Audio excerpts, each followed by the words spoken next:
Recently, there's been a spotlight on the luxury watch brands and their associations with China. Is Rolex at risk from Chinese-made watches? For decades, the Rolex crown wasn't just a logo on a watch. It was a guarantee, a symbol of success, and for many, a better investment than stocks or real estate. Nowhere was this more true than in China, where an entire generation saw a Rolex as the ultimate proof of having made it. The brand bet everything on this market. And for a while, it paid off spectacularly. Then the entire myth collapsed. By the end of this video, you will understand the 3 fatal mistakes Rolex made that shattered its invincible reputation, and why the watch on your wrist might not be the rock-solid asset you think it is. If you appreciate the real story behind luxury, subscribe to the channel, like this video, and hit the notification bell. To understand the collapse, you have to understand the gold rush.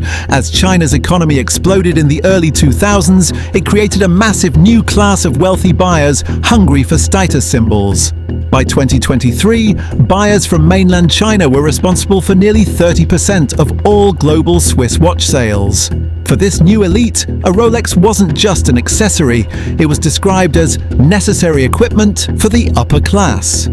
Rolex saw this and went all in. But their strategy had a fatal flaw.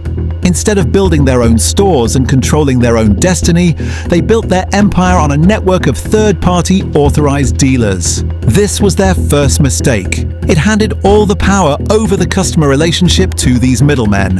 It disconnected Rolex from its most important market and created the perfect conditions for a crisis. This led to Rolex's second fatal mistake, engineering a crisis of scarcity.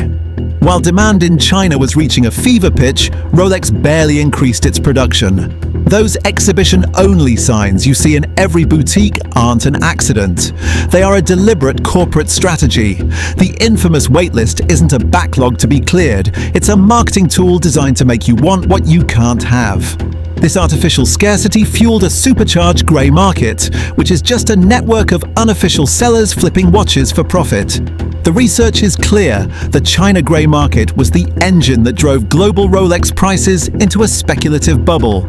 Dealers around the world would acquire watches and flip them into China for huge returns. The hype was insane. The price of a second-hand Rolex Submariner in China skyrocketed by an astonishing 240% in just 1 year. But all bubbles eventually burst. A slowing Chinese economy and a government crackdown on wealth started the decline, but the real shock was yet to come. In early 2025, the China leak happened. A set of internal documents hit the internet, and the damage was catastrophic. The leaks contained 2 bombshells. First, the markups. The data alleged that the retail prices for watches like the Submariner and Daytona were marked up by as much as 85 to 90% over their actual manufacturing costs. For consumers who believed they were paying for quality and craftsmanship, this felt like a betrayal. The feeling captured on social media was that they had been exploited. The second blow was even more devastating. It was an attack on the very soul of the brand, the Swiss-made label. The leak fueled long-simmering rumors that key Rolex components are mass-produced in industrial hubs in China, then shipped to Switzerland for final assembly. Suddenly, the romantic image of a master watchmaker in a pristine alpine workshop was replaced by the harsh reality of a globalized supply chain. This was Rolex's third and most disastrous mistake. The brand's value was built on 2 powerful myths. The first was the financial myth, that a Rolex is a stable, appreciating asset. The second was the origin myth, that a Rolex is a pure expression of Swiss artisanship. The China leak destroyed both myths at the exact same time. The consumer backlash was immediate and furious. It was so severe that Rolex did the unthinkable. After decades of steady, predictable price increases, the company was forced to cut prices. To calm the anger in its most important market, Rolex reportedly slashed prices by 10 to 20% on certain stainless steel models.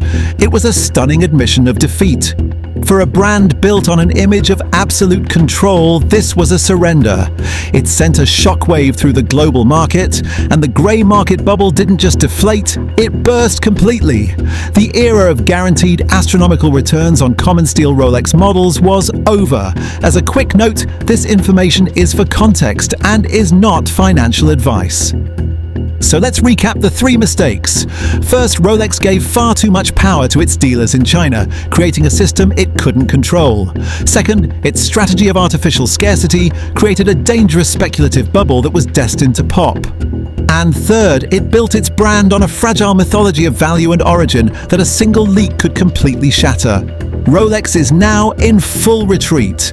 The company is scrambling to regain control by buying up major retailers like Baccarat and opening its own flagship stores in China. It is desperately trying to rebuild its fortress, but this time on a solid foundation. The problem is, the damage is done. The brand hasn't lost its market share, but it has lost something far more valuable: its invincibility. It was a painful, public, and spectacular failure. So I want to hear from you. Has the Rolex scandal changed your perception of the brand, or is the crown still king? Let me know in the comments below.